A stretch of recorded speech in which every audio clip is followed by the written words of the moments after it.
Hey everyone, welcome back to my channel. I am Gillian Berry, and today we have an amazing guest. We have Dr. Aris Latham in the house. He is incredible. He's all the way in Panama. He is 75 years old. He's an over 47-year raw vegan. I know he doesn't love the term raw vegan, but he's eaten nothing but living foods for over 47 years, no cooked foods. And he doesn't drink water as well, and he does not supplement. So we're going to have a great conversation with him today about his journey. And my viewers, you guys have so many amazing questions as well, which we will get answered. So let's get right into it. Hey, Aris, how's it going? Oh, it's going great. All is well. It's wonderful to be here with you and the audience again today. I look forward to, keeping the fire lit. Yeah, I mean, you're so awesome. You look great. You look super cool. I love your background. I love everything about you. So I want to know for anybody watching, why raw living foods? Well, why sun-fired foods? That is the terminology that I coined in 1979 in Harlem, New York, when I came back from living in Tanzania in the Kilimanjaro mountain as a fruitarian, 2 years into not eating any cooked dead food. I came back to New York, landed in Harlem, and wanted to basically spice up the neighborhood because I could not find any organic foods in Harlem. So I joined Organic Conspiracy out of Florida and Sunburst out of California to get organic produce imported into Wow. Harlem, New York. So that's how it started. And then once I wanted to name this cuisine, put a label on it, because people were requiring that label, the first thing that pops up is raw. I said, no, this food is not raw. It is perfectly cooked. It is well done. And I need to give acknowledgement to the chef. And the chef is the sun. So the growing period of plant food is the cooking process. So right now the sun is cooking my food right here in Panama. It just started. The pot started sizzling from 6 a.m. It started warming up. Then when the sun lit, then the pots went into major cooking flow right here. So we're talking 12 hours of my food, my coconuts, my mangoes, my bananas, my tomatoes, lettuce, peaches, orange, nectarine. It's all being cooked right now by the sun. So ultimately, what we do at Sunfire, we do not cook the sun out of the food because the whole intent of eating is to actually eat the sun. And since we can't jump up and grab a bite of it, we're grabbing the condensed solar rays, all those beautiful colors that we see, especially the orange in most of the colors of food, orange, red, gold, purple, you name it, all of these wonderful colors against this green backdrop, this landscape of Mother Earth, this green canvas. And of course, yes, there's green foods and all of this, but all of this has been, blame it on the sun. The sun did it. Without the sun, there's no food. Like, actually, as you see, there's really no agriculture without culture. The root of agriculture is culture, so and it's being cultured by the sun. This is cultured food. So when I wanted to name this cuisine, I definitely took raw food off because up the road right there, talking at the riverside in Manhattan, they had raw bars. And what the hell are they serving in this raw bar? Clams. So I said, there's no way I'm going to identify my food with raw. It is not clams. It is not anything like that. And as a matter of fact, raw is the side of a horse that the skin got ripped off and you see the raw flesh. That is raw. My food is not raw. My lettuce is not raw. My cucumber is not raw. It is cooked to perfection, and I'm not going to insult the sun and say you didn't do a good job. Humanity has invented the art of cooking, and they put in your food, your perfect creation, in a pot. They're going to boil it, bake it, steam it, roast it, jerk it, barbecue it. That is actually uncooking. So I'm not going to participate in that culture. So raw food was not it. Living food was not it either, because you see that having right there, they pull up to your table with a lobster tank with living lobsters, and they take it out and cook it on your spot. So that's like connotation of living food in the broader culture. That my food is not living food either at all. So another popular terminology in the 60s. So let's put these things into proper context. And we're talking in the 60s, these are people who have been into this cuisine for years. The entire raw food movement started modern day, actually in the US. And it was a Christian revolt against the standard American diet. And we're talking the Adventists and all these Christians in 1850. They revolted against the standard American diet, the Adventists. Helen G. White, Councils on Diets for the Adventists, a book for the Adventist religion, raw food. Yeah.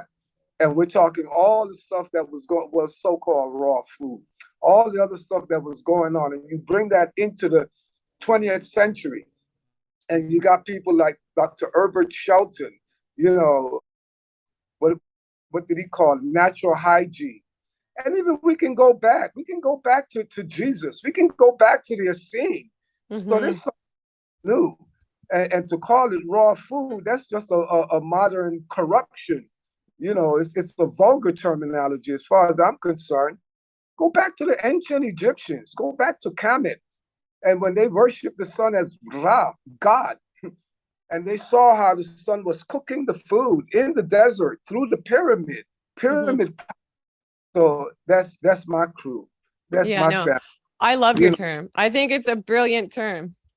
So then let's look at the other terminology. It was unfired foods in the raw food movement in the 50s all over the US.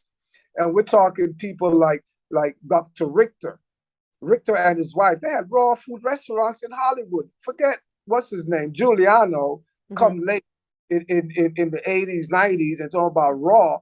The Richters had the first raw food restaurants in Hollywood back in the 50s. Wow. You had Arnold Herrett in Hollywood. We're talking the mucusless diet and healing system. So these Johnny came late and plagiarizing and copying the work of our ancient raw food masters like George and Doris Fathman. These are the people that I studied when I got into this. But anyway, unfired foods. And I looked at that, I said, oh, there's nothing on about this food. We are not. I love it. I love it.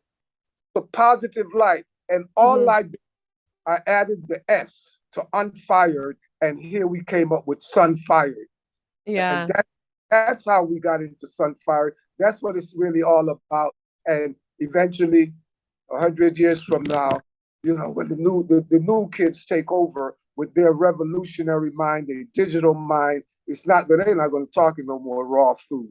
They see that it's like the word vegan. Let's step up and come right. Yeah, and also we don't deal with plant food either, plant-based food. We deal with plant food, planet food. Because once you hear the word base, then we're talking something has been laced on the base. And it could be spliced butterfly genes or even pig gelatin, you know, so base. We want plant foods. Let's stop it. We came from plan to plant to planting to planet. Please, we're taking off.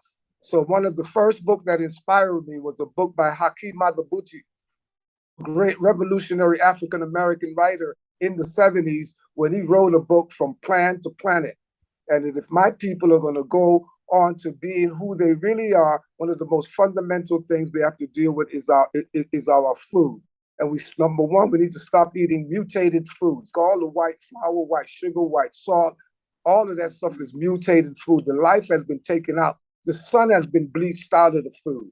So anyway, this is me. I love to start on a high fire note, and I'm sun fired up. I'm ready to go. You're fired up. I love it. I love the energy. And your 75 is awesome. And I know you mentioned organic food, like bringing organic food to New York and stuff.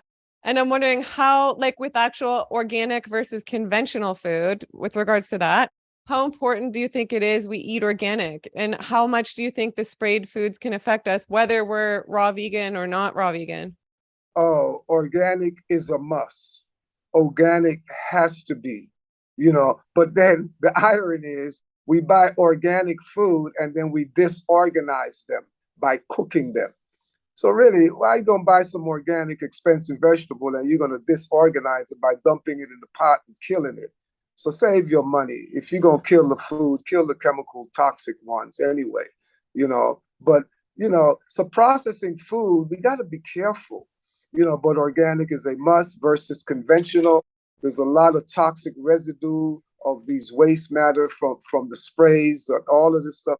And they cannot be taken out. Just buying some vegetable spray to, clean up your vegetable and stuff like that because it's toxic. Look, save yourself some money. Just make a hydrochloric solution, salt and water, and dip your greens in there. And the residual pesticide, that's all you're going to get rid of. You're not going to get what was grown in there. So don't spend expensive money on fruit wash and vegetable wash. Just a little salt and water will strip it right there for you. And I think especially with us raw vegans, right? If we're eating like massive amounts of produce like that, I think it must be even worse if we're buying like a lot of conventional, right? Like who knows how they affect us? I don't know. Super worse because we're talking, and one of the biggest challenges, especially say people who are juicing, and if you're using the wrong juicer, say a centrifugal juicer that spins around and grinds the food, and then it flings it out through a basket. And once you've ground the food, that pulp, the toxic, the pesticides have been released, and now the juice has to pass through that pulp where the pesticides, so it picks it back up. So let's come up to date. And this is why, most of my juicing today, I use a blender. I use a high power blender and less than 30 seconds, because that's one of the arguments about using certain types of juicers, because it heats up the vegetable or the fruit and the nutrients get destroyed within a matter of seconds. But a high powered blender, less than 30 seconds, I can blend down 2 quarts of fruits or vegetable.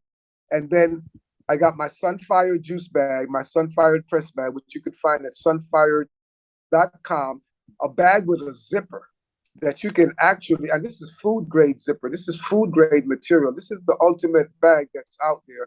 And you put that ground pulp in there and you press it, you wring it out, not cold press, because we're warm bodied people. It's warm body press. And you get in your exercise, you flex in your muscles by wringing it out, and you're just as efficient or more efficient than a cold press, juicer that is slow. Some of them are so slow, they even call them slow juicers. And you think technology because they slow.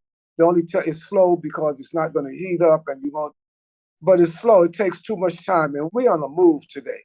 So high powered blender and your press bag and you're good to go. And also, when it comes to the organics, definitely my greens are all organics. That's a must. I make a chance with some fruits with tough skin, like oranges and stuff like that, because they don't really have to spray these trees that much, but you could tell when they're sprayed, so you have to be careful. But still, absolutely, I don't take chance with my greens. My greens have to be certified organic because they hold a lot of pesticides. And there are many lists out there that, I don't have to name these things off to you, but you can see which are the most challenging foods that retain a lot of pesticide residue in it once it's been processed for your consumption. Okay. And I'm wondering, do you think if we eat all raw and we eat all organic over the long term, are we pretty much immune to health problems, or do you think that stuff can still happen to us? I'm 75, 53 years of not eating any animals. So I'm not going to glorify it and call it being a vegan. Let's tell it what it is. I don't eat animals. I don't eat their pus, their excrements. I don't even eat their vomit. Honey might be sweet, but it's still vomit, and it's food for their babies. So I don't mess with that. I think babies' foods are very sacred. So I'm not going to rob the little baby bee of this honey, trying to sweeten something that I shouldn't even be drinking. Because most of the time you're trying to sweeten something, it's water. When you blend certain things with water, you're not trying to sweeten that fruit. You're trying to sweeten the water. So we are here and we're moving through with this here. So the thing is that 47 years of not consuming any cooked foods whatsoever. 47 years. I am not sick at 75. My vision is 20. I climb coconut trees right now at the age of 75. I can climb a coconut tree. My joints are not stiff. Because one small secret is that I don't eat complex carbohydrates. I don't eat starches, beans, grains, and deep roots. Well, the bigger beans, the smaller ones are you can get away with that. And the best green you're going to eat, if you must eat beans, is lentil. That's your best bean Mm-hmm. source protein because it doesn't have the baggage of the starch with it. All other beans are 70% starch and only 30% protein.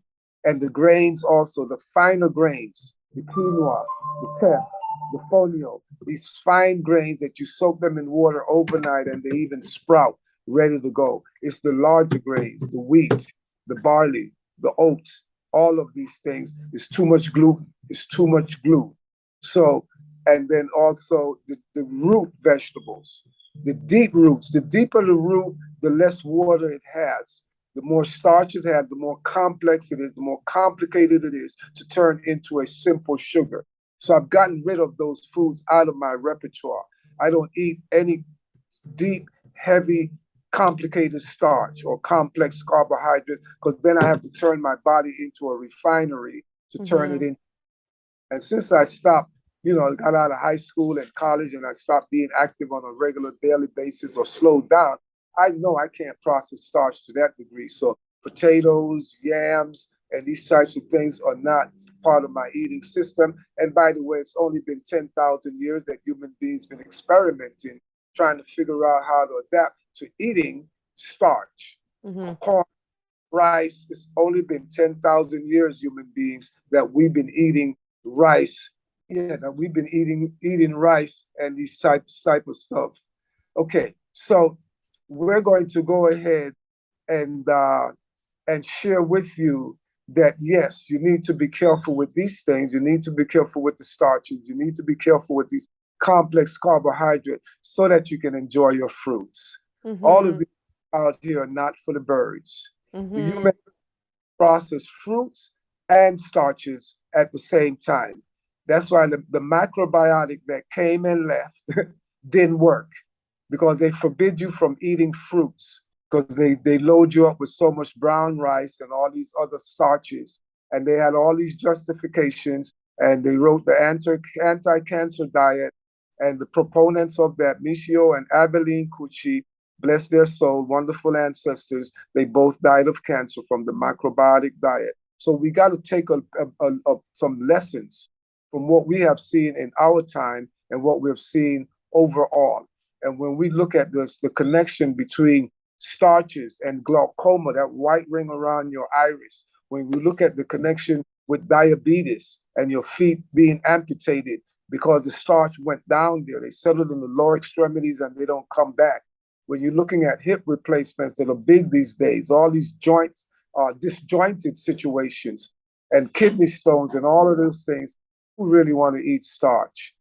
While we can just enjoy our apples and grapes and peaches and nectarines and all of these wonderful fruit that have direct sugar. That's what we all about. That's what we Mm-hmm. need. And we need And to be. you Go don't ahead. supplement at all, right? So I supplement. I mean, do you think you can get everything your food from your food? And I'm just wondering, like I've interviewed a lot of people now, a lot of raw vegans, and I noticed some of them say when they weren't supplementing B12, like a lot of them say like one of them said around year 10, he noticed like major cognitive and mood swings, like he would smash his computer if it was breaking, stuff like that. Like, do you feel like you get everything from you eat? Like everything from the food you eat? And like, do you eat a lot of sea vegetables or things like that? And like, do you feel like you've had any cognitive issues at all over the years or no? Okay, I have never supplemented in my life. I did not grow up with supplements. Growing up in the rainforest in Panama and migrating to the US, those things were not on my normal repertoire. So I did my research. I did my research, and supplements is because you're eating inferior food. So I went all the way to the superior foods, and that's why if someone can get maca, lucuma in Peru and dry it out and call it a superfood, I'd rather eat some fresh blueberries if I'm living in New York. That is superior than dehydrated maca, dehydrated lucuma. When you come to the tropics, I grew up in the tropics. Cacao is not a superfood in the tropics. The superfood of the cacao is the white pulp on it. that white fruit that gets you all the serotonin, all the stuff that feeds our brain and feeds our happy mood. Mm-hmm. From the cacao itself and the whole raw food circus. I don't even call it a movement. It was a circus to bring raw cacao, into the repertoire of our eating system and have us eating all of that cocoa fat, cocoa butter. That's why they cook the cacao. That's why Nestle and the biggest chocolate operators on the planet cook the cacao to get that cocoa butter. I got a jar of cocoa butter right here. I got cocoa butter and I got cacao powder. I'm going to get you a cacao powder. This is cocoa butter. This is cocoa butter. And this is on cacao powder. It says cacao on the label. It's a small container. I got my assistant here that's reaching for the cacao for me. She's going to look over there where it is. She's going to follow me where I'm pointing and look over there and get the raw cacao. This is cocoa butter. Mm-hmm. This is cocoa butter. This is cacao butter. Mm-hmm. This is when they boil it. This is when they heat it. This is what comes out. This is what melts out right here. And this, I remember back in the days when we used to buy cocoa butter specifically in the 70s, in the 80s, always had a label on it that said for external use only. Wow. And the raw food circus is selling you this like this. Many people today are putting it in their milkshakes and things like that. This is for external use only. So do you consume any cacao at all? Yes, I consume cacao, which is what I did yesterday. I got the fresh cacao. I got the fresh cocoa itself. No, there's a small container that says cacao on it. Maybe we used it up. Actually, we left it down at the kitchen downstairs yesterday because we made the chocolate milk. And what we did with that, we used the fresh cacao, the whole thing with the raw cacao, or call it raw, because see, the problem is when you dry the beans out, that's when this becomes impossible to break down in the human body. It's the same thing like you get a young sweet corn and it's sugar. It's carbohydrate because it's sugar. But you leave that corn to dry out in the field and you have that mature corn. What are you eating? Nothing but corn starch. And that's what you're dealing with when you're dealing with this. So when the raw food circus brought raw cacao to us, it's got that big, thick, heavy fat that you see is so saturated. And I'm in the tropics and it won't even melt. It's still solid, still saturated. And 90 degrees around right now. So you can imagine people in the icebox in Canada, cacao, and it's not melting right about now. So that chocolate macadamia cheesecake with raw cacao, I don't know whether they really, the raw food movement did us any real service. You know, look at our brother right now, David Avocado Wolf. Yeah, the cow and full of avocado. He's swollen up like a balloon. No disrespect. He's a wonderful friend of mine. I'm not putting this don't put it in the improper context. Trying to share with you, where I am and why I do not supplement. That is the point. Let's not get distracted because I'm giving you anecdotes that are real, but I do not supplement because what I do, first of all, what I consume is 90% fruits and vegetables, fresh food with the electrical current in it, with their water still in it, high moisture foods. So, and I get so much liquid, I don't need to drink water because my water is from the food that I'm eating. So when I'm drinking coconut water, I'm drinking water. When I'm eating pineapples, I'm drinking pineapple water. When I'm eating watermelon, which is 99% water, now you heard the queen with the English language, they call it watermelon. It's water. It's melon flavored water. The watermelon vine is a hose that's connected down into an underground spring. It taps the underground spring and it pulls water, sucks water into this watermelon hose. and it could run a mile deep, a mile long up the road, and every so many yards it packages bottled water, melon flavored bottled water. Mhm. So this whole concept of grabbing water from a well, from a fountain, from a spring, and bottling it. No, my water has to come through a plant source. It filters it and it structures it. Mhm. Coconut water, structured water. Watermelon juice is structured water. Cucumber is water. Yeah, you get so much water. I mean, it's different if you're eating a cooked food diet and you're like, I'm not drinking any water. I think that would be pretty much impossible. And that's where the doctors scored on us. They look at our plate and they say, for goodness sake, look at what's on your plate. Drink 8 glasses of water a day Hmm.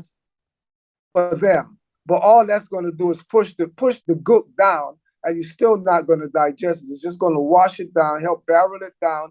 So let's come home. The Hmm. body's moisture intake should be 70% moisture, period. Yeah. Well, I'll get into the viewer's question. The first viewer, Nick, is wondering about your intake on calories. So he's like, I'd love to know your opinion on daily calorie requirement. I see some fruitarians eat 1 to 2 large fruits a day, and others promote 2 to 3,000 calories a day. Is one way better than the other? And what is your opinion on daily fats and how much should we be having and what sources? I'm wondering with fats too. Well, look, I live an organic life, first of all, and as an educator, I don't take sides and I don't take because there's no one system that fits us all. And this is where each one of us as individuals need to step up and defend our life. What's on your plate, not what's on your educator's plate. Because if you follow my plate, no. Mm-hmm. I teach probably 30% of stuff that I don't eat. I still teach about it because I'm here as an educator, not a missionary, not someone trying to save anybody. I got into this to save myself, and that's what I'm still focused on. I'm a revolutionary from the 60s, and it was about defending ourselves one plate at a time, one bite at a time, and not to eat foods that are dead. Number Mm-hmm. one, dead, devitalized, cooked food. Anytime you apply heat to any living entity above 135 degrees, the highest recorded solar temperature on the planet ever, you kill it. And that's why place where that temperature was recorded, it is named accordingly. Death Valley, California. Death Valley. So so we keep a temperature control on what we eat. Some people, yeah, they get very micro about it and they come down to 105 degrees, but there's no exact degree for every food. The higher the moisture content, the faster the food is going to die. It's going to spoil. Mm-hmm. Watermelon, cut it in a couple of hours. So the critical temperature for Mm-hmm. watermelon composed to die is we're talking about 70 degrees Fahrenheit. Water about 60 degrees. You see water, stagnant water grows moss and smells stink instantly. Mm-hmm. So I'm trying to figure out why the stagnant water that we're buying in bottles are not growing moss and smelling stink. What are these water treated with? So I'm not messing with bottled water. Something ain't right about that because Yeah. I don't moss and I don't smell the stinkness in that water. Mm-hmm. The water cartel, I'm not one of your customers. My water has to come through a plant. And coconut trees, coconut water is it. It's the number one filter. It's a Mm-hmm. distinct, not remove the minerals from the water, it converts it into an organic form. And it's alkaline, 7.2 pH of coconut water, perfectly alkaline. So I don't need to buy an alkaline machine. I don't need to buy a distiller. I don't need to buy a reverse osmosis.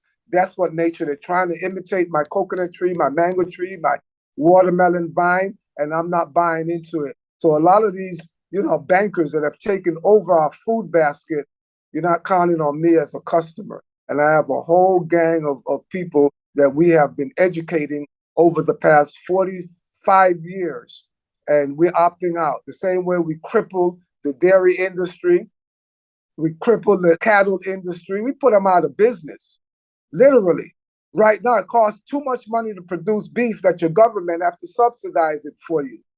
And what they did, they turned to the soybean industry, that cattle industry, and Mm-hmm. made soy pork on the block. So let's get out of the pork barrel. It's now in the soybean can. Soybean is not food for human consumption. Please, it does not break down. So on and on and on, one after another, I can keep hitting you with this hard, cold, warm facts, fueled by the sun, that we have been had. We're in the matrix. And Mm-hmm. the before you think you got out of the matrix, they had another game for you. Now they Mm-hmm. got you, yeast. And you're educated, so you hear the word nutritional, and that's just marketing. Please, there's nothing nutritional about that yeast at all. Yeast is yeast. Fungus is fungus. And the same thing they did to you with the mushrooms, medicinal mushrooms, and you thought you escaped the matrix. Mushrooms are toxins, and how they act as medicine, they poison you, and your body's trying to get rid of the poison from that mushroom, that chaga. Yeah, chaga is a sore. Spanish, the word for sore in Spanish is llaga. It's coincidental, it sounds like chaga. And when you look at chaga, the way it grows off an elbow of a tree where a branch has been severed, it's a sore. And why do they call those things spores? Is that the word for swords in another? Anyway, I'm a linguist. So your trichology with words don't fool me. Mm-hmm. So you have all of the wonderful people out there who defend the mushroom kingdom, then you better go out there and eat your mushroom wild. These cultivated mushrooms, read about how they cultivate mushrooms. And who want to eat something that grows behind God's back, that don't grow in the sun? Mushroom cannot grow in the sun. They grow in darkness, and they're parasites. And you look at a tree that's been chopped down, and you see what's coming up in the roots of that tree, mushrooms. Mm-hmm. It's foot. And Mushrooms are I the think a least. lot of people are confused these days because they'll look and they'll see one video, carnivore healed me, then they'll see raw vegan healed me, then they'll see like mushrooms are good, mushrooms are bad.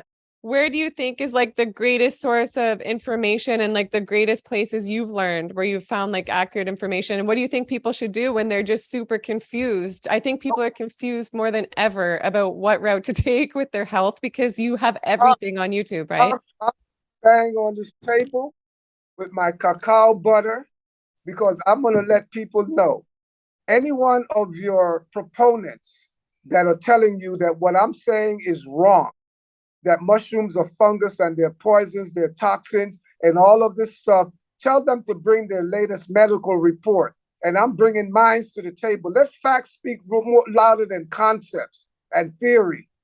And let's see what my medical report says based on my urine analysis, my blood work, and all of that. Let's find out that all I have is the B12 deficiency, and I have no disease.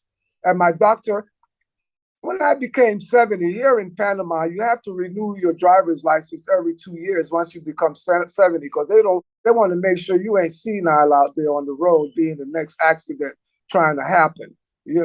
So I got to Yeah. get a medical every 2 years, and I got mine. Some of them already posted on Facebook, and you see what's on there. I am B12 deficient, and that's the only negative thing. And I'm proud to be B12 deficient. Let Harvard University Medical School explain why this man that's deficient in B12 don't show any symptoms of the deficiency. The onus is on them to explain, not me to explain why I'm B12 deficiency. And my brain is growing. It's not shrinking. No pre-Alzheimer's. I'm not a dehydrated prune brain over here. So let's And get it. yeah, And where do you think, what is the number that your B12 is at? I'm sorry. Do you know what number your B12 was the last time you had it checked or no? No, I could pull it out and find it for you, but I didn't check. But it's super high. Mm-hmm. Mm-hmm. Super. But guess what? What I've learned, and I learned this through Gabriel Cousin, one of our great raw food MD, Dr. Gabriel Cousin. And I don't know, he took it out of his book, Rainbow Diet, the original version. He mentioned in there, and I saw him heal diabetics 30 days raw. I Wow. went through, I've seen his work, and I see what he's been said about that. And basically what he said, and I did my research and I followed up and I followed his word to a T. And I don't know why he took it out of the subsequent editions, but in that edition, when he said that cooked food vegans are going to have a B12 deficiency, And also, they're going to show the symptoms of B12 deficiency because cooked food creates a lot of negative bacteria in the gut. And in order for your intestinal system to flourish and to be able to synthesize and produce the 5% of B12 that is retained in the body of flesh eaters, animal flesh eaters get a tremendous amount of B12 in cow's meat, in other animal flesh that you don't find in plant food. But guess what? When they measure to determine how much B12 the normal individual should take, they're measuring it. And this is all these food cartels and these bankers, they hijacked our food basket. And why is it that they are measuring the amount of B12 that is required in my body based on excrement that they took out from someone who ate meat? And they saw in that excrement of that person, 95% of the B12 that they consume came out in their excrement. So obviously with me, I'm educated. You can't put that one by me, So if my body only retained 5%, that means that's all I needed from the 95% of B12 that I consume in eating cow's meat. So maybe without that rest of the B12 in there, that meat would probably choke you to death. Because more efficient. And do you think supplements are toxic? Like, I know some people think supplements, like I take supplements, like, do you think that those are bad for us? We're better off like not taking them, or just take them if we have to? No, I can't make that blanket statement, and I can't say it's toxic, but I can say that any processed food is basically a drug. And cooked food is a drug because it is processed. Where do you think they get MSG from? Monosodium glutamate, glutamic acid. They get that from kombu, from seaweed. That's innocent of kombu seaweed is. Where do you think Bragg's liquid amino and these other aminos get their high sodium taste and that addictive flavor when they bury the soybeans and let it ferment, for so much days? It produces a glutamic acid. Soybean produces a glutamic acid. So naturally, and look, I know Bragg's liquid amino, and no disrespect to Patricia Bragg. I'm a student of Paul Bragg, the man who developed, that, her father or whatever relationship they had together. And yeah, I know about back in the days when Bragg's liquid amino had on the label no MSG. And I know on the label when they had no salt added on the label. And I know when the USDA told them, you got to take the no MSG off that label. Because if you look at hydrolyzed vegetable protein, anytime you hydrolyze a vegetable protein, you automatically generate a glutamic acid. Let's come up to date. Let's come up to date and let's clean it up. And again, that nutritional yeast, that fungus, we want to get rid of yeast out of our body. We don't want to put it in. And we don't want to use a poison like we do in homeopathic medicine to poison the body so that the body can reject that poison, like shiitake mushroom or whatever other mushroom we poison our body with. Some will kill you instantly. Some will kill you over a period of 50, 60 years. And some may not kill you just like that. And this is why they've cultivated them in the way that they've cultivated them. But the body is basically rejecting mushroom. And it comes out so fast, so efficiently, so radically that it also pulls other toxins out of your body with it. So it does work as a medicinal mushroom. But who need medicine in the first place? Who is sick in the first place? You don't have to be sick. That is the top secret that has been hidden from all of us. There's no reason why the human body should be sick unless you violated some fundamental principles of life. So at 75, I am not sick, period. Amazing. So I don't need supplements. I don't need healing herbs. We're not herbivores by nature. I don't need herbal teas. I just need to keep with what's time tested. And that's why I live in an environment that is flourishing with bees, birds, butterflies, and bats. Those 4 big B's: bees, birds, butterflies, and bats. Wherever you see those congregate, we got a fruit forest. We got to, Amazing. that's why I'm in Panama, because the fruitarianism is the natural, original, and best food for human consumption. It is the only food based on New York Times research that found, remnants of teeth from people over 1 million years ago, from uh, skeletons found over 1 million years ago that showed not even a scratch on their teeth. And the New York Times, the medical scientists reported that there's nothing else in the world that those people could have been eating that did not scratch their teeth if it was anything other than fruits. So there's works by Hereward Carrington, fruit, the food and medicine for man, fruit, Mhm. the food for human beings, and this brother has done extensive research on it. So that's why I'm proud of the new generation of youths that are on the college campus today. They're bypassing vegetarianism, they're bypassing, lacto-ovo and all of this stuff. They're bypassing veganism, they're bypassing raw food, and they're going straight to the top, fruitarianism. Welcome home, family. And what do you think? Who do you think is the longest living fruitarian or raw vegan? Do you know or no? Right now, today, it must be my dear brother, my beloved Victoras Kulvinskas, and we just spoke a few days ago. He's in Costa Rica, the first raw foodist, the first American that left the US over 60 years ago and relocated to Costa Rica. What a visionary. Victoras, big love to you. Victoras is the one who is responsible, along Hmm. with our beloved Queen Mother of raw foodism, Dr. Ann Wigmore, who developed the sprouting culture at the Hippocrates Health Institute in Boston back in the days. And I still got her book, Naturama, and these types of things. And we see she's been acclaimed in the Oxford Encyclopedia of Food and Drink in the Hmm. 2004 edition and the 2012 edition. Food and drink. They did a whole expose on the history of vegetarianism they started from what they call these Greeks guys, Hippocrates and them guys back in the days. They didn't even give credit to the Kemetic, the Egyptians, that the Greeks went and studied on the banks of the Nile and get that information from them. But that's fine.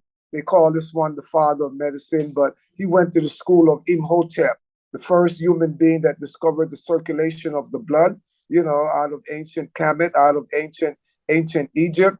And anyway, so they did an expose with Pythagoras and all of these guys starting the movement. And when they came to modern day vegetarianism, they highlight our Queen Mother, Dr. Ann Wigmore, and said that the only contribution that raw foodism has made to humanity is the advent of the sprouting culture, which was developed by Ann Wigmore, that wonderful old lady from Lithuania who developed and created the Hippocrates Health Institute, along with the collaboration from Hmm.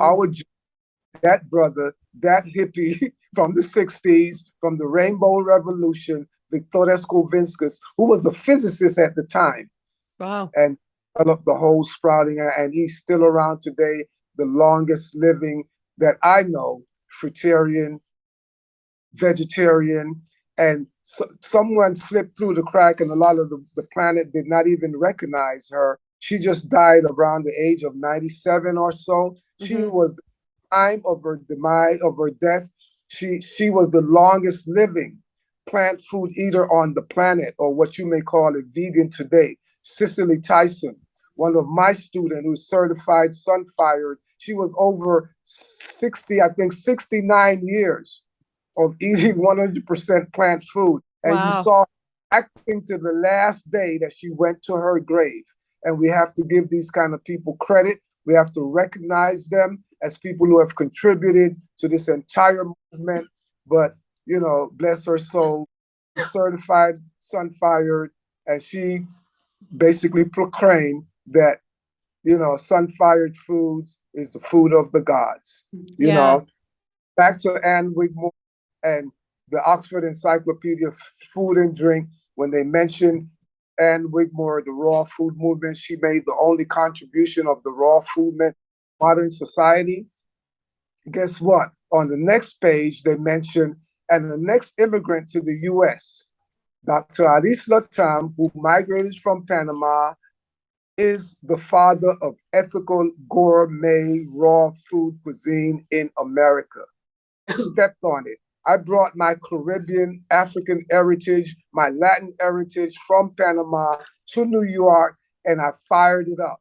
And sun fired is what it's really all about. It is not unfired. We put it in a positive context, and it's not dead. It's not raw, and it is cooked food, cooked by the greatest chef of humanity, cooked for everybody on the planet. Right now, it's in your neighborhood, in your ghetto, in your suburb, in your hamlet, in your uptown, in your downtown, in the bush, and cooking for everybody right now. Let's give respect where it's due. The sun is our chef. I am just an artist. I use the work of the sun and put it into modern context that has now been classified or qualified as an ethical gourmet raw food cuisine. All I did was add my art to it and stepped on it and spiced it, because Anne Wigmore, she had it clean and pure because it was strictly about healing in her days. And since I wasn't ill, I didn't get into it from the sick mind of view. I got into it from an eater, from a revolutionary of the 60s, from a hippie flower power kid, from a Black Power movement kid, from an anti-Vietnam War kid. And I came in to defend my life. And guess what? The revolution is continuing today. And right now, to take the words of Gil Scott-Heron and put it in today's line, the revolution is being televised right now, right here in this interview. And that's why we have the global family tuning into your wonderful program to get it from me, a living revolutionary that can still tell my story. Love it. I love it. Well, the next question, Nicole, she's wondering, how have you changed on a spiritual level over the years as a result of your lifestyle choices? And are there any raw foods that you don't consume purposely due to spiritual reasons? Absolutely. I have grown. I have grown. So spiritually, I live in the present. I live in the now. I live in meditation. I am for this very moment right now, and I'm focused on that. And I try not to multitask and do other things that are going to take me into the past or the future. So basically, I know how to turn my mind off, and don't daydream and don't reminisce, because I can only think of things that I know. So I'm anchored in the present. So when I'm making a recipe, every single recipe that I make, I have to have a scribe next to me because it has to be captured. And it's not for me to capture it, because every time I make that recipe, I'm astral traveling. I am connected to ancestral roots, and I am being a traditional African griot who is an oral historian, received my instructions from my grandmother, my mother, my original teachers whose kitchen I grew up in, and I know how to spice based on that culture that they have infused in me. So I purposely forget every recipe the moment I create it, because the next time I go into the kitchen with them, we're going to make it better. Wow. So the bully that I make today is not the same kush tabbouleh that graced the cover of Essence magazine in 1982, that's graced the cover of Tarzan magazine in Japan, that have graced many colors, many covers, and the revolution continues today. I'm featured in IKEA's magazine on Living, a new magazine they've put out, and it's all about sun-fired foods, and it's all about this edible art that some people look at it and say, wow, it looks too good to eat. But my spiritual essence has definitely been elevated to higher heights, to higher heights. I'm definitely out of the present, and I'm one of the, architect of this new civilization that is upon us, and that's why in Panama, I'm recognized, through the city of knowledge as an innovator. So what I've done with sun-fired food, sun-fired cuisine, I've invented a whole world-class cuisine, principles of health, longevity, and of course, disease-free, clarity of mind, body, and soul. So I'm well connected. The three entities within me, mind, body, and soul, are moving as one in synchronization with the rhythms of the universe. So I fast and I do certain things according to the seasons, and the reasons for those seasons. And also, yes, there's certain foods that I can't touch anymore. I can't touch olives anymore. It throws me off balance because all olives are laced with salt, and where, I know I should not be consuming salt. So even when I do stuff for my students and I got to check their reality and I know, without the salt, they're like, oh, this is fresh, and we got to tickle their palate. But, I'm very pointed, very careful, very conscious of not all the foods that I make and share with them, because my body has grown to a point where you see most doctors would tell their patient once they reach the age of 50, please cut back on your sodium. So where do you think all of that is coming from? These hidden sodium, these hidden salt, and all of these pickled stuff, all this processed stuff, and even seaweed. Seaweed is full of salt. It's sea salt. So I'm very careful. I hydrate those and remove as much of the salt as possible, but I'm very careful how much I use them. But I'm big on sea moss today. I'm big on that sea moss, because we get our sea mosses grown on coral reef, and these are the sea moss that I feature on sunfire.com, where we have some of the best sea moss in the world. It's grown on coral reef. A lot of the commercial sea moss today is grown on rocks, is cultivated or nursed on rocks. Then they take it off the rocks and hang it on clotheslines. So let's be careful. And that's why I'm even careful with other types of sea vegetation like spirulina and chlorella. Come on, I grew up in the 60s. I saw Soylent Green. If you saw that movie Soylent Green, or if you haven't seen it, look at it now. It's still on YouTube. How something happened with humanity. In 1969, this movie comes out. Something happens with humanity in the near future, and humanity have to grind each other up and make a green powder, and this is what they started eating. That's what the movie Soylent Green, 1960, the word soy in there, the word lent in there, and the word green. So I don't subscribe to the green smoothie culture, to all this green revolution, because I saw Soylent Green. And I don't buy green powders not knowing what they are. If I haven't seen your spirulina whole and all you can sell it to me in powder, I saw Soylent Green. The same way some people that have seen sharks, they don't go back to the sea at all. So and I'm not subscribing to any green powder. I don't care even if it's my one of my best friends next door, the Queen Greens or whoever she might be, and trying to sell me a green powder. No, I'm selling whole foods. I need to recognize my food, but use the green in such and such because I'm an educator and I meet people with where they are. There's not a one system that feeds us all. And it's important for me to extend the bridge to my audience, because I can't tell you from way over there, jump over, I'll catch you.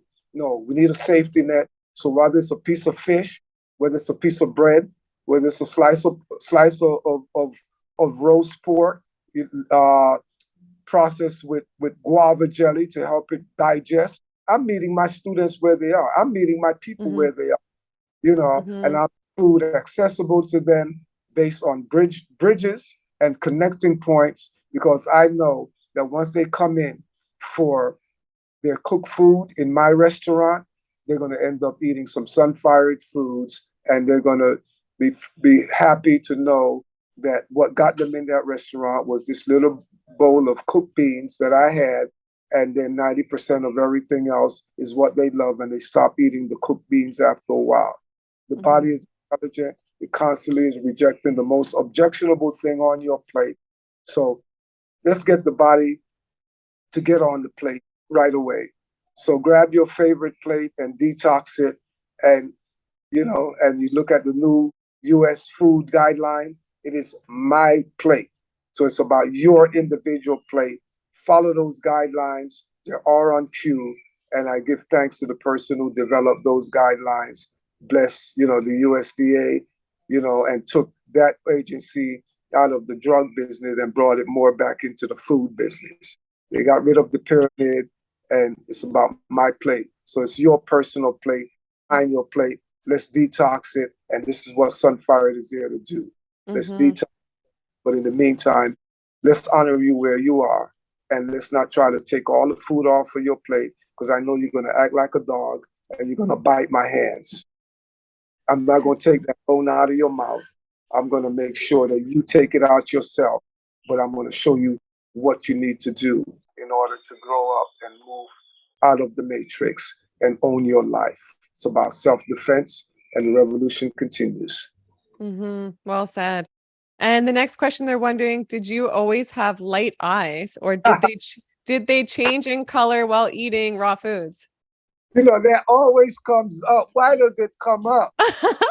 Why does it come up? And the implication is people with light colored eyes, they're cleaner. Right. And people with dark colored eyes, they're more toxic. Look, I've seen so many blue eyes people with cancer. So why did they turn color and get dark? So tell them to take that question and put it back where it came from, and to understand who I am.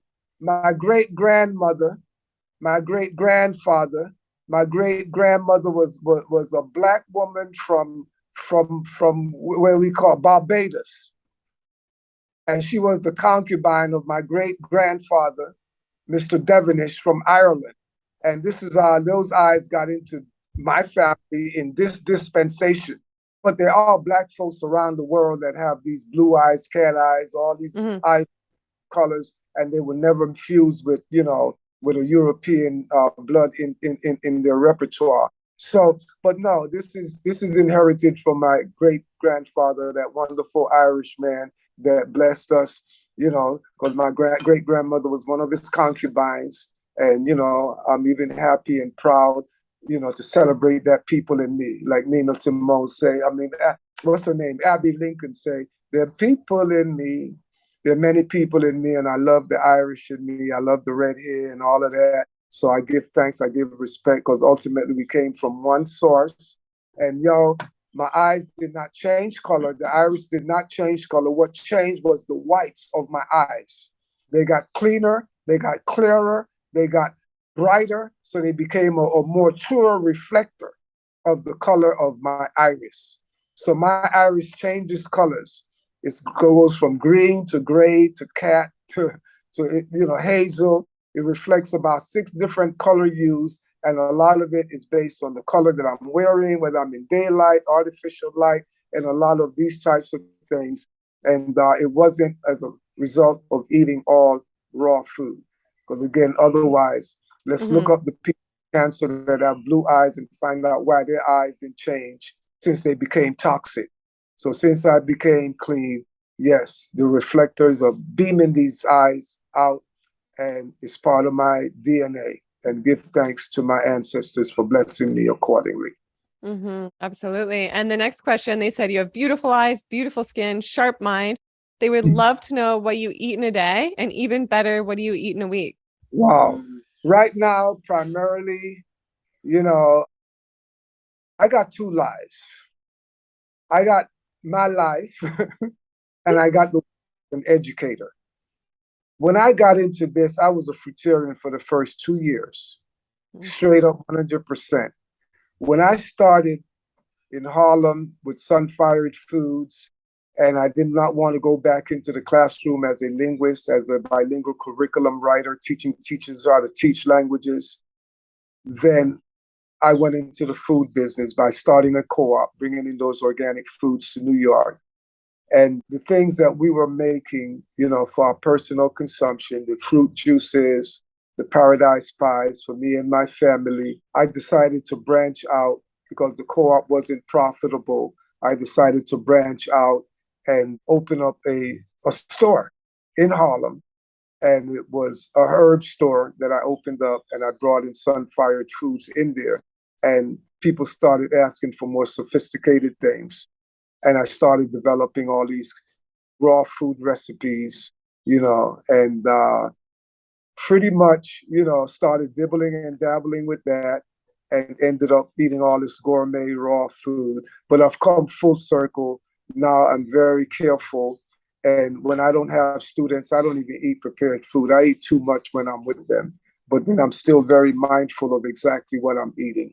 So anyway, that's it. So mostly juices, mostly fruit, 80% fruit, vegetables, mostly green leaves, and protein. That's what I eat on a regular basis now. Mm-hmm. Amazing. Okay.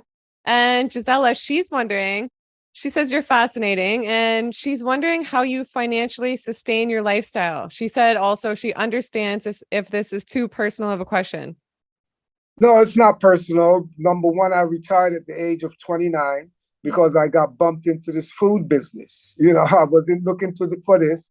I retired actually before I got into the food business. I just knew I wasn't going to be an educator anymore, struggling trying to teach language and teach teachers to teach language to students who were not motivated.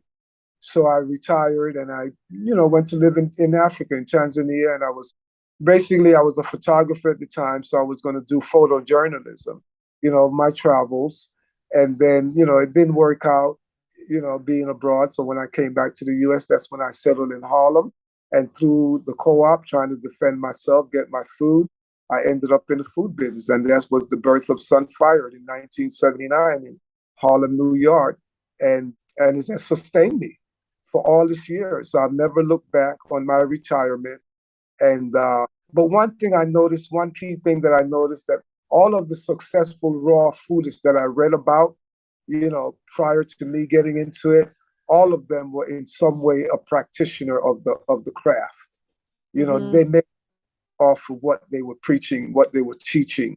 So it was only natural for me to get absorbed into that stream as well. And I've been so blessed, so happy, and I've not looked back since I retired, at the age of 29 in 1978. And this life has sustained me. And pretty much everyone that I've met them on this path. So I've never been out of context, out of my element, trying to fit in. And now people are trying to fit into our element, and want to make sure that they get into pure stuff. So that's what I do. I certified that what I eat is 100%. What I share with my student, a certain portion of it is entertainment. Okay, because all the fix up, the seasoning and the nut meat and the sea cheese and all of this stuff, a lot of that is entertainment. Dining out is entertainment. Otherwise, natural hygiene, they have it together. And the natural hygiene is based on eating whole plant foods, even without seasoning. So I love those guys. And, there are many people that still carry on their work today. Dr. Doug Graham, Professor Ira, that carries on the work of Arnold Ehret, the mucusless diet and healing system. I'm very proud and very happy to be able to sharing stage with them in these days.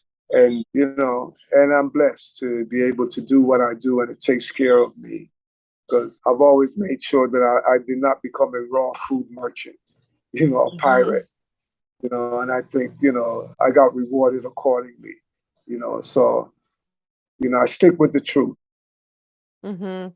Absolutely. Okay. And the next question, Lou is wondering, he said, I would love to know your thoughts on doing a juice fast / cleanse for 40 plus days is necessary to heal and transition into raw foods. Well, it's not necessary primarily, but raw foods, especially, frugivorous foods, they don't build in a dirty house. They clean it automatically.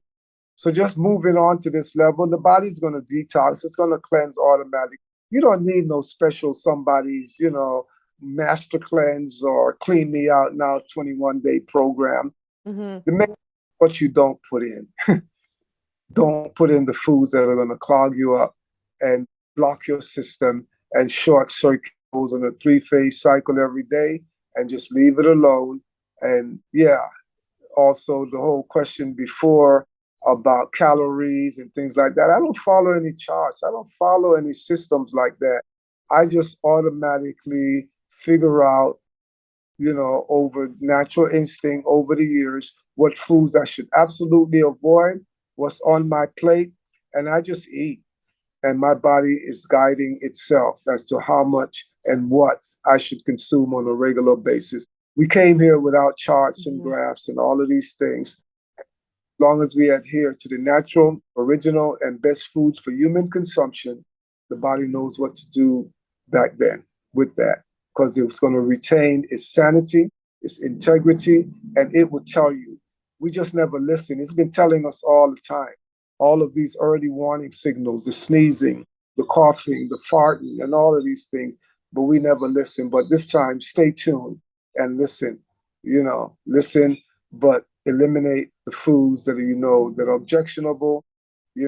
So we're talking cooked foods, animal foods, and definitely the complex carbohydrates. Eat fresh market food, not super market food. Okay. Don't put the emphasis there on processed food. You want fresh food that won't last in your environment for longer than a week, not a pantry full of that's dried out. Absolutely. And And now, Douglas is, sorry, go ahead. yeah, I'm becoming a little dehydrated and I didn't bring my source with me. So, do we have many more questions or how are we Just a looking few right more, now? but if you want to stop and get a drink, it's fine. Well, actually, I don't have any drink queued up where I am here. Okay. Let's get one or two very Yeah. burning ones. Wrap it Yeah. up. Yeah. Okay. So Douglas said he would like to know if you ever felt fatigue when you were transitioning to eating mucusless foods, because that is what's happening with him right now. Well, no. See, I had a healing crisis early. So that's what's happening. A lot of us are transitioning. That's when you're gonna feel certain things. You just gotta just get up and do it. Okay. So when I did my first fast, which was basically 54 years ago, reading Paul Bragg's scientific fasting book, I was so anxious to go on with the fasting and didn't finish the book. And that night, on distilled water, 1979, Brooklyn, New York, when I got up to go urinate after drinking this gallon of distilled water all day, I just fell out, fainted right on the spot. And when I woke up the next morning, right there, I thought something was wrong with this whole system. And then I decided that let me just finish the book before I condemn the system.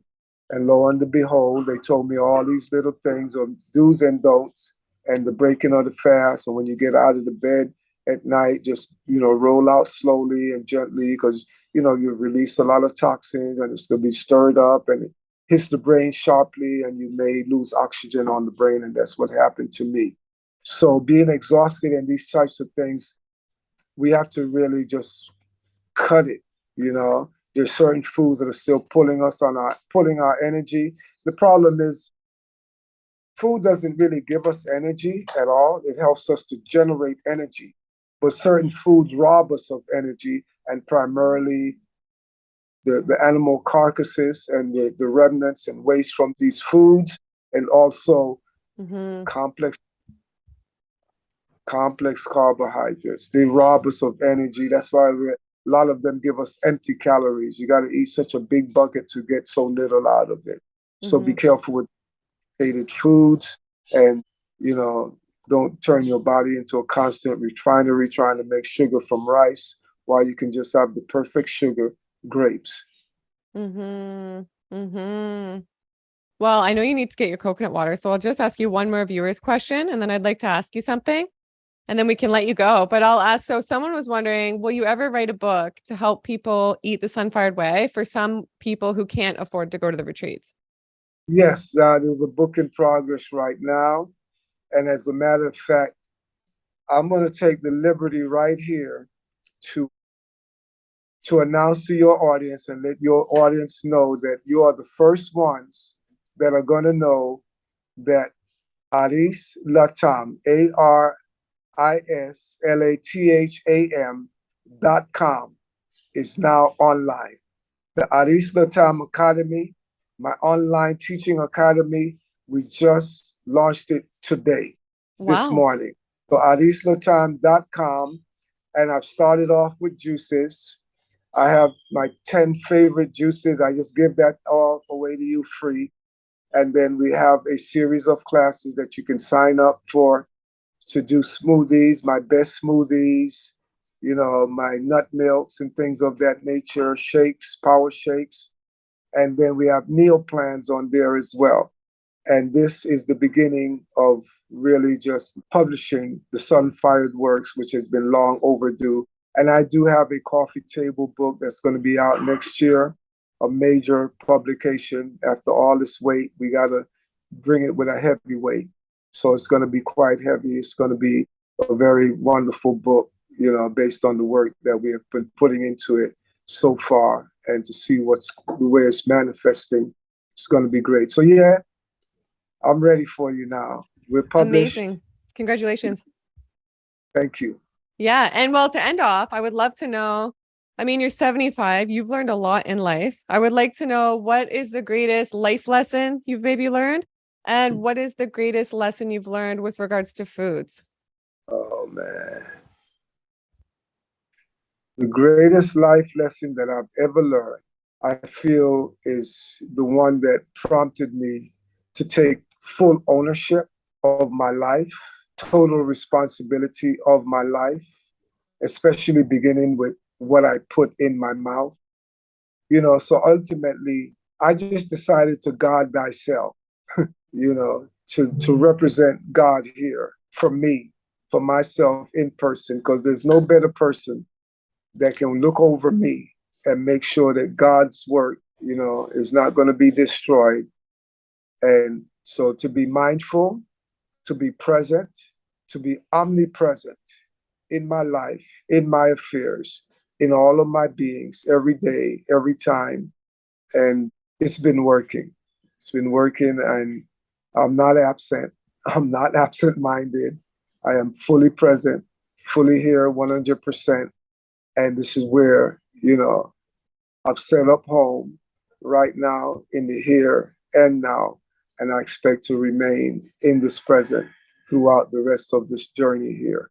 In terms of my lesson with food, I've learned that everything comes in full circle, and there are cycles of life. As they say, once a man and twice a child.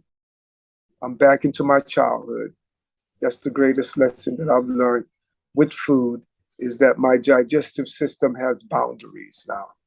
Mm-hmm. I can't eat the way I was eating back in the days as a youth, and all the great, exciting, gourmet, raw food, macadamia cheese, whatever. I've learned how to respect those things. And I may nibble and take a bite in moderation, but I'm back to the days where fruit will do, light salads will do, a Waldorf type salad, perfectly combined salad with lettuce, apples, and walnuts once the walnuts are soaked and stuff. So simplicity in my personal dining is very crucial for me now. And I've had it with the gourmet stuff.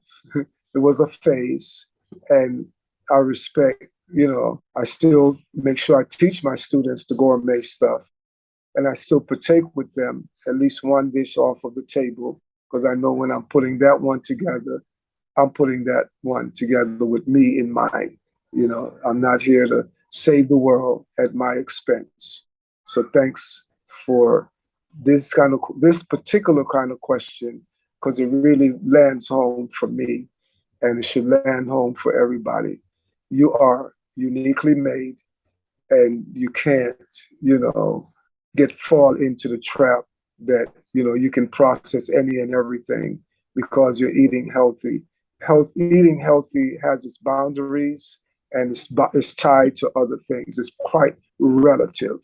So let's, be who we are in the present, and not who we hope to be, and not who we were at some point in the past. Here and now, this is the moment to live for, and we have to live it in real lifetime, real life sequence, because we're not on deadlines, we're on lifelines. And this is the time to protect your lifeline. So I feel like I'm on the second half of my life. Once I turned 70, it pretty much took me 70 years to figure all this out. So say I'm now ready to live. So Actually, I'm 5 years old on the second half of my life, and Mm-hmm. I'm at this point and know that the longer I live, the less food I'm going to be eating. Because every year now, as I've instituted my life fast of the year, 75 days of fasting, did it this year, started doing it from the time I became 68. I think that's when the bell came on. You know, slow down, cut it down. You can't be stretching out with these students. So when they leave, I close the door and exhale and grab me a bottle of juice and go on a fast or go on, a mono or something till the next crew come. And sometimes it's the same day as the Yeah. last one.